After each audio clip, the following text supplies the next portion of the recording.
all the rulers came around, demolished temples. Temple destruction. And who destroyed Somnath temple? Muhammad Ghazni. He comes from Ghazna. Ghazna is in Afghanistan. This is Ghazna. This is Bamiyan. This is Multan. And this is Somnath. So this is a route taken by Muhammad Ghaznavi to reach the Somnath temple. Now in this 5,000 kilometer route, how much area there must have been a spread of Hindu religion?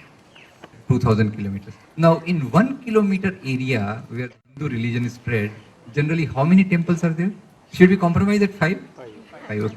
So we compromise that it is at 5. So how much was the distance we had talked about? 2,000 kilometers and 5 temples per kilometer. So how many total temples are there on the way when Ghazni is traveling? 10,000 temples. Now, of course, I forgot to ask you a very elementary question. Did Ghazni come by air route? No, no. He must have traveled on this thing. So no Pushpak Viman that time. Right, no Pushpak Viman for Muslims. It was there only in our mythology. Okay, that's a good one. Okay, so he traveled this area and on his way, he saw the great statues of Lord Gautam Buddha in Bamiyan. Did he break these Lord Gautam Buddha's statues? No. Or did he think that Taliban fools are going to come later and they will destroy? Did he have intuition? No. Still he did not break. No. Did he destroy the 10,000 temples on the way? No. Why? If he had to insult the Hindu religion in order to go to heaven, right? That's how our temperature, the temperature of our blood goes up, na? That he came, he destroyed our temple, he insulted our Hindu religion. Now, if he had to insult Hindu religion, he could have destroyed any 4 or 5 temples on the way in the beginning and would have gone back. Why he had to come all the way to Somnath? Now, here comes the clue that in Somnath temple, that time there were 20,000 golden dinars. When Muhammad Ghaznavi came here, he had an army, and in his army, 35% of the soldiers were Hindu. In his army, there were 12 generals. There were 12 generals in his armies, and out of these 12 generals, 5 of those generals were Hindus. Their names were Tilak, Sondhi, Arjan, Ran and Hind. So it was a mixed army of Hindus and Muslims which came and destroyed Somnath temple, and many communal groups here. They try to project Ghaznavi as a great Muslim ruler, right? Now, if he was a great Muslim ruler, do you think he would have destroyed a mosque somewhere? No. Now, Multan I have drawn purposely because when he was coming from Ghazna to Somnath, on way, he had to pass through Multan. And in Multan, that time, there was a Muslim ruler. His name was Abdul Fath Dawood. So when Muhammad Ghaznavi asked Abdul Fath Dawood whether I can come through your territory or not, Abdul Fath Dawood said, you are not permitted to pass into my territory. And on this issue, both these Muslim kings fought, and as a result of their battle, the Jama Masjid of Multan got decimated.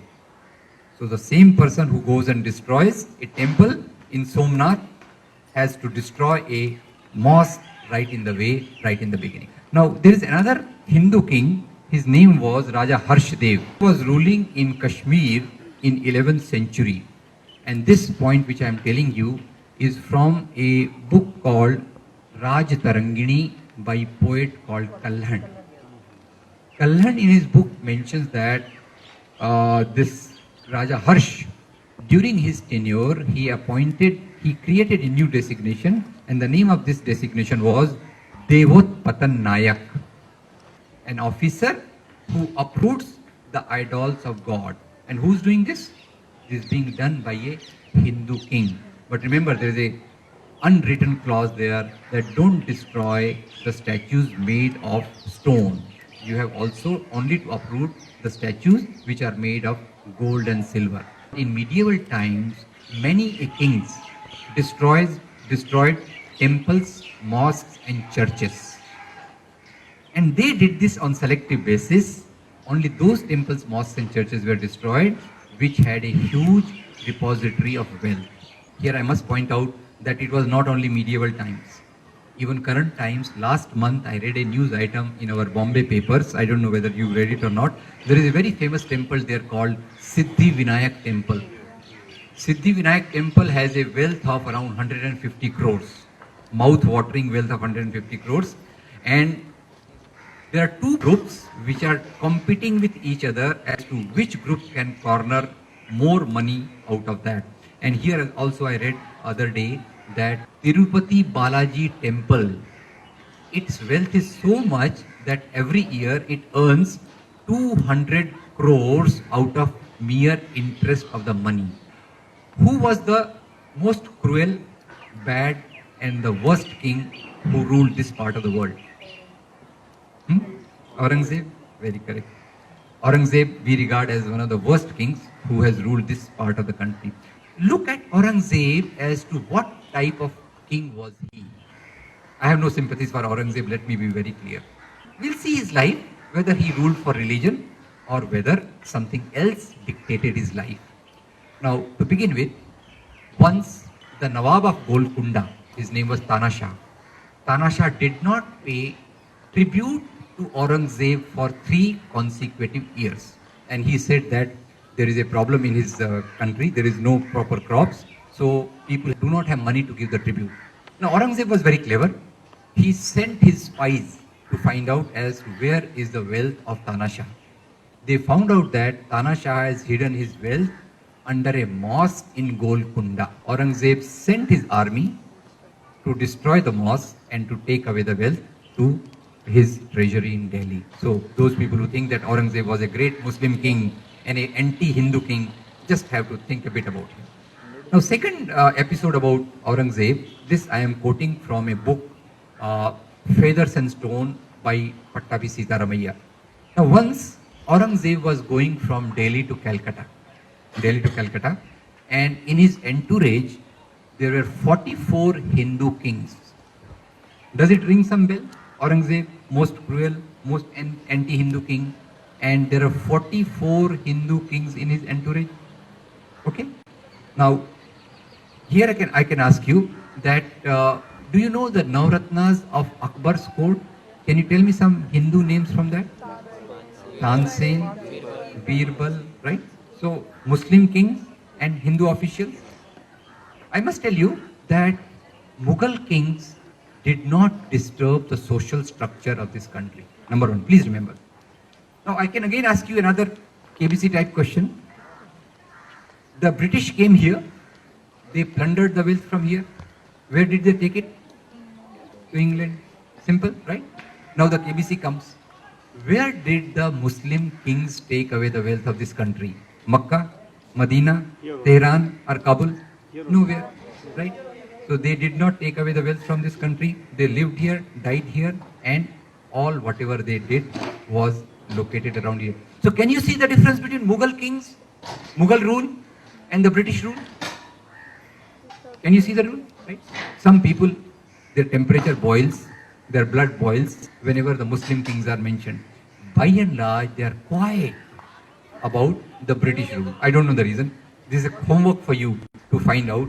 Those who shout very much against the terrorism, against the Mughal rule, the Muslim rules, by and large, they will keep quiet about George Bush, British rule, etc., etc. That's of course an incidental point. Coming back to Aurangzeb.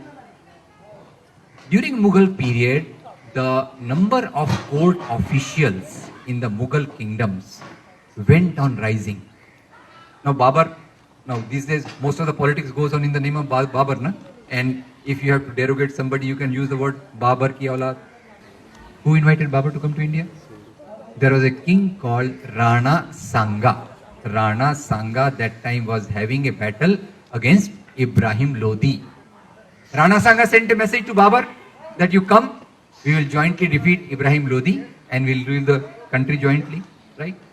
Babur came in partnership, they defeated Ibrahim Lodi. Later on their partnership had a problem. Babur defeated Rana Sanga and he became the emperor, right? But we were talking about 44 Hindu kings in the entourage of Aurangzeb. I must point out that during the reign of Shah Jahan, the number of Hindu court officials was 24%. And we think the Aurangzeb was the most bigoted Muslim king. In his reign, the number of court officials who were Hindus was 33%. Now again, one more question. Who was the chief Senapati, chief general of Akbar? Raja Man Singh, who was one of the major generals of Aurangzeb? Raja Jai Singh, right? So just think about this Hindu-Muslim divide, because generally we will think that, because you can otherwise question my story that where did the 44 Hindu kings come into the Aurangzeb's entourage, right? Now, for 44, these Hindu kings, they were also accompanied by their main wives. I hope you get the point. All their wives were not with them. So how many wives were there in that entourage? How many queens were there in the entourage? 44, right? Now this karma, this entourage is going via Kashi, Banaras, right?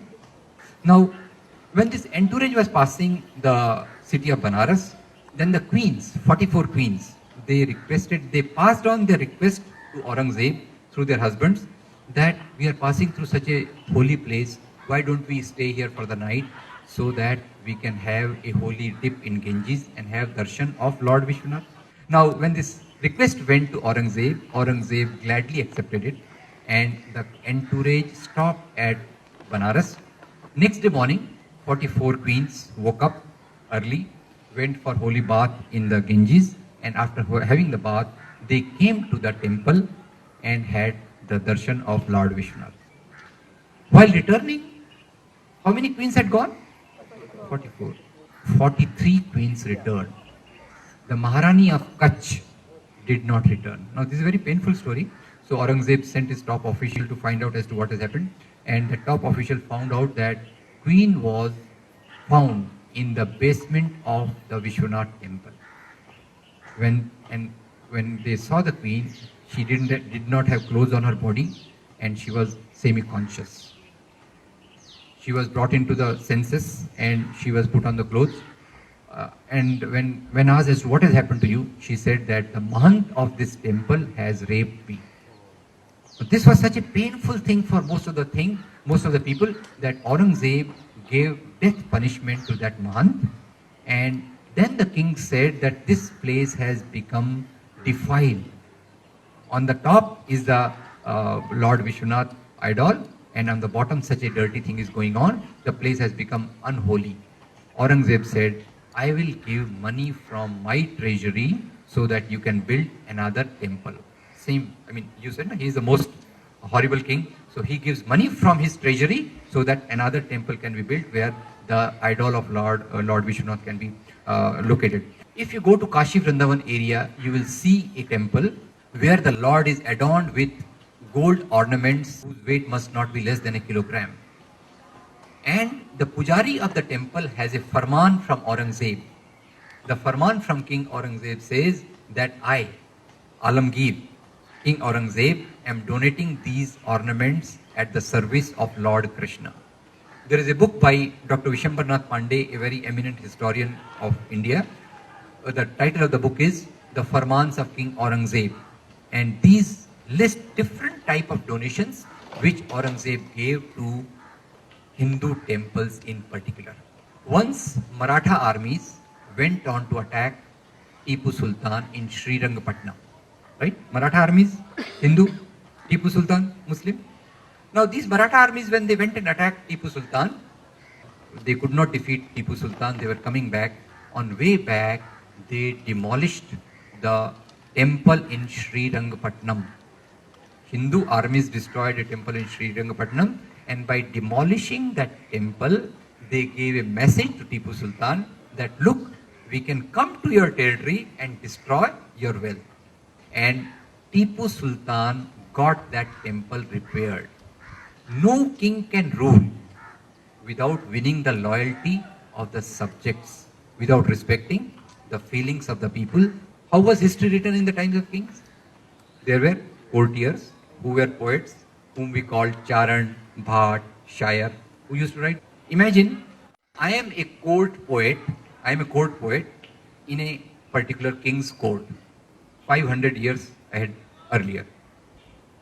My king goes to the neighboring area, there is a war, and in the war, my king is successful in annexing that kingdom into his kingdom, right? And in the war, 400 people die. 400 people are butchered mercilessly. Now, I am the poet. I have to write the account of this. How will I write? Will I write that my king is so cruel that he killed 400 people to annex the neighboring kingdom? Will I write this? Why? If I write like this, what will happen? I will be the 401st, right? I will be the 401st. I will not write like this. So what will I write? My king is so brave. He is so noble. He is so religious that in order to spread his religion, he has annexed the neighboring kingdom into his kingdom. So all the annexation. Yet please note, jihad, crusade, dharma yudh. These three words coming from three traditions. What is the meaning of that jihad? Whatever the meaning, religious meaning, I will not go into that. But most of the kings took the cover of religion in their expansionist programs. They wanted to expand their empires, and always Hindu kings use the word that we are doing dharma yudh. So if I am a Hindu, I will say dharma yudh, very good. Jihad, very bad. Crusade, very bad. So now the history has become very simple. You don't have to think much. Just see the religion of the particular king. If it matches with your religion, that is excellent. So if the king belonging to your religion goes to Kabul and Kandahar, Bali and Sumatra, it's a brave act. But if the king from the other religion comes and rules here, that's a very bad act. So this is what history has been reduced to in the hands of the people who are very short-sighted, very narrow-minded. And the crux of the history, what should be the crux of history? Why we should study history? How should it guide us? The basic thing about history, production, social relations, people, their plight, I think that should be the focus of history, and that has been lost.